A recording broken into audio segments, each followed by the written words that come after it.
cette série de vidéos, nous allons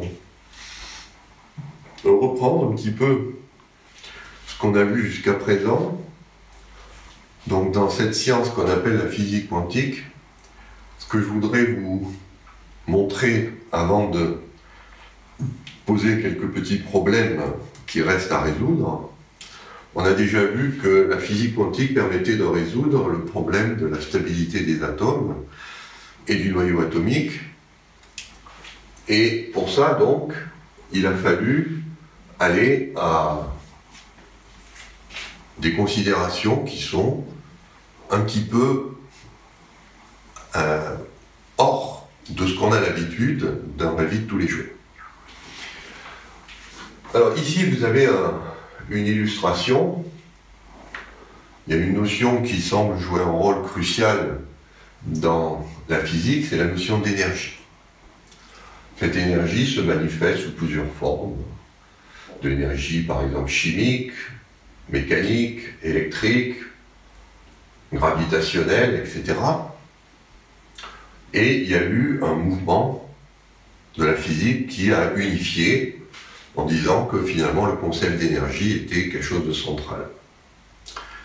Alors ce qu'il faut savoir avec ce concept d'énergie, c'est qu'il est central pour la physique, mais il n'est pas du tout central pour la biologie. Les biologistes tentent aussi d'utiliser ce concept, mais comme on le verra dans une autre série de vidéos, c'est plus l'entropie qui compte pour la biologie que l'énergie. Alors, comme on est néanmoins toujours en physique, on n'est pas encore en biologie, il y a deux grandes théories qui ont permis de voir l'énergie sous autre chose que cette perception macroscopique. La première théorie, c'est la théorie de la relativité, qui est due à Albert Einstein. Donc elle est symbolisée par cette formule, E égale mc carré, où c est la vitesse de la lumière dans le vide, et m est la masse. Une des caractéristiques de la valeur de cette vitesse de la lumière dans le vide, et ça a été le fondement de la théorie de relativité, c'est qu'elle est la même pour tout le monde, quel que soit l'état de mouvement. Ou si vous préférez, c est une constante. C'est un facteur qu'on appelle d'échelle, un facteur multiplicatif. Ce qui fait que vous pouvez vous en passer, en fait. On peut l'oublier, puisqu'il est toujours la même valeur. Auquel cas, si vous oubliez qu'il y a ce facteur c carré qui est une constante, vous trouvez cette équivalence entre l'énergie et la masse. C'est-à-dire ce que vous, à votre échelle, vous voyez comme de la masse, en fait, quand vous vous déplacez à une certaine vitesse, c'est aussi du mouvement et de l'énergie. Et il n'y a pas de distinguo entre la masse et l'énergie. Cette théorie a été établie en 1905 par Albert Einstein. Elle a été étendue à tous les repères, non seulement en vitesse uniforme, mais en vitesse en accélération, en 1915. L'autre science qui a révolutionné la physique au début du XXe siècle, c'est la théorie de la mécanique quantique, c'est-à-dire la théorie quantique où on dit que cette même quantité qu'on appelle l'énergie, on peut l'avoir autrement, pas simplement sous forme de masse, mais on a une autre constante de la nature qui est la constante de Planck.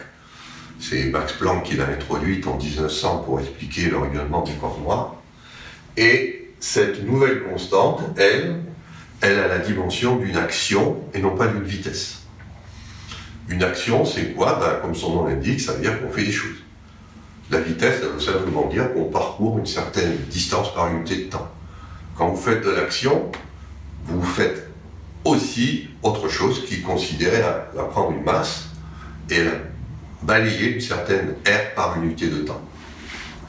Voilà, donc cette constante, elle est aussi, alors, universelle. Du moins, on va le supposer. Autant on sait que la théorie de la relativité est basée sur la constance de la vitesse de la lumière, quel que soit l'état du mouvement. Pour la constante de Planck, H, on n'en est pas sûr. Mais on va supposer que c'est aussi une constante universelle. Et à ce moment-là, ça veut dire quoi? Comme c'est une constante, que là, on va pouvoir identifier énergie et fréquence. Et ça, c'est le point de départ de la physique quantique, c'est que tout vibre. Au lieu de parler de masse, on va parler de fréquence de vibration, Et là se pose évidemment la question de qu'est-ce qui vibre. Puisqu'on dit tout vibre, ok, mais il faut définir le milieu vibratoire. Voilà, donc ces deux sciences, théorie de la relativité restreinte puis générale et physique quantique, aujourd'hui on sait que ce sont les deux mamelles de la physique théorique, c'est-à-dire que tout phénomène dans la nature peut s'interpréter soit comme une énergie inertielle de la masse, soit comme de la vibration des fréquences.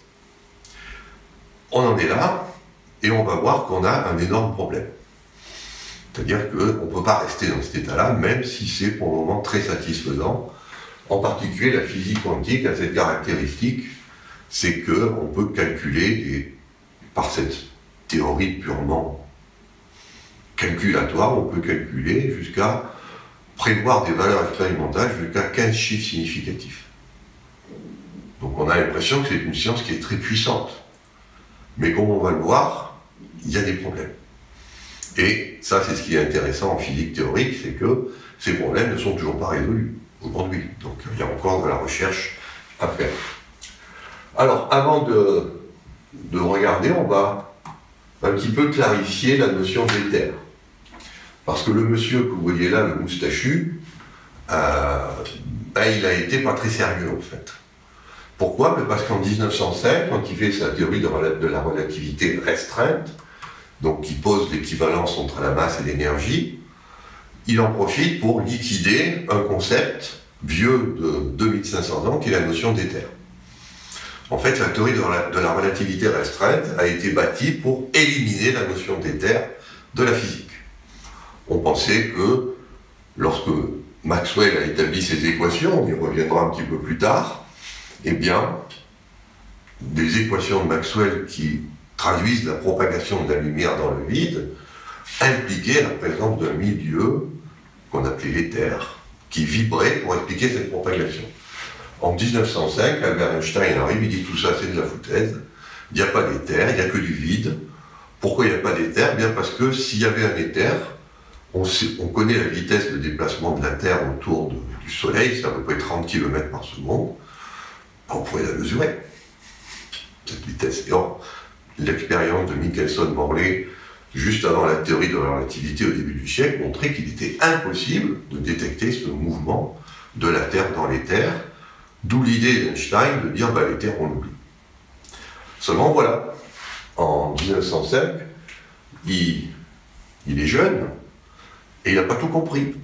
C'est-à-dire que 10 ans plus tard, en 1915, il se voit obligé de généraliser sa théorie de la relativité, non plus au mouvement à vitesse constante, mais à tous les types de mouvements. Et là, patatras boum, il s'aperçoit que si on prend les mouvements accélérés, on ne peut plus dire que l'éther n'existe pas. Vous avez ici donc un extrait d'une conférence qu'il a faite en 1921. Donc vous voyez, 1905-1921, on est à peu près 15 ans après la relativité restreinte. D'après la théorie de la relativité générale, l'espace est doué de propriétés physiques. Dans ce sens, par conséquent, un éther existe. Selon la théorie de la relativité générale, un espace sans éther est inconcevable. Car non seulement la propagation de la lumière serait impossible, mais il n'y aurait même aucune possibilité d'existence pour les règles et les horloges, et par conséquent aussi pour les distances spatio-temporelles dans le sens de la physique. C'est-à-dire que quand vous prenez une règle, s'il n'y avait pas d'éther, cette règle n'existerait pas. C'est quand même assez fort.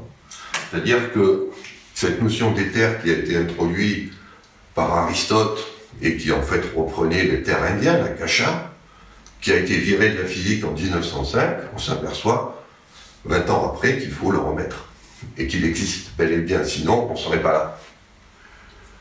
Cet éther ne doit cependant pas être conçu comme étant doué de la propriété qui caractérise les milieux pondérables, c'est-à-dire comme constitué de parties pouvant être suivies dans le temps. Ça aussi c'est important, parce que c'est exactement ce que nous dit, comment on définit la kasha dans l'hindouisme. C'est quelque chose qu'on ne peut pas découper en parties. C'est une réalité qui est insécable. Et là, c'est pas un hindouiste qui le dit, c'est le moustachu. la notion de mouvement ne doit pas lui être appliquée. Voilà, donc on en est là en 1921, et je vous rappelle qu'en 1921, la physique quantique n'est pas encore formalisée. C'est-à-dire, on vient juste de formaliser la notion de ce qui se passe à longue distance, à l'échelle astronomique. Ça va déclencher toute la théorie de la cosmologie, et on voit que le même qui a dit l'éther n'existe pas, dit l'éther existe. Donc là, c'est quelque chose qu'il faut décider. Comme on l'a vu déjà en physique quantique, on sait que le vide n'est pas vide. Il y a de l'énergie. Mais s'il y a de l'énergie dans le vide, à ce moment-là, pourquoi l'appeler le vide? Pourquoi ne pas utiliser tout simplement ce nom d'éther? Ou alors, il faut bien préciser vide quantique. Parce que quand on dit vide quantique, on suppose bien que c'est le vide, avec ses relations d'incertitude ou d'indétermination de la physique quantique, qui fait que c'est une substance. Ce n'est pas quelque chose qui est rien. Et cette substance, comme nous le dit la théorie de la relativité générale, elle peut se plier. C'est une espèce de mollusque. C'est bien quelque chose de physique et de réel. Alors la question qui nous reste à trancher, et qu'on va essayer de faire dans cette série de vidéos, c'est finalement, est-ce que l'éther de la relativité générale coïncide avec le vide quantique de la physique quantique? Est-ce que c'est bien les deux mêmes notions qu'on voit sous deux angles différents? Ou est-ce que c'est deux choses qui n'ont rien à voir l'une avec l'autre? Alors on sait qu'elles ont un point commun, c'est que toutes les deux, que ce soit l'éther ou le vide, contiennent de l'énergie. Reste à savoir si on a affaire au même objet. C'est ce qu'on verra dans les vidéos qui vont suivre.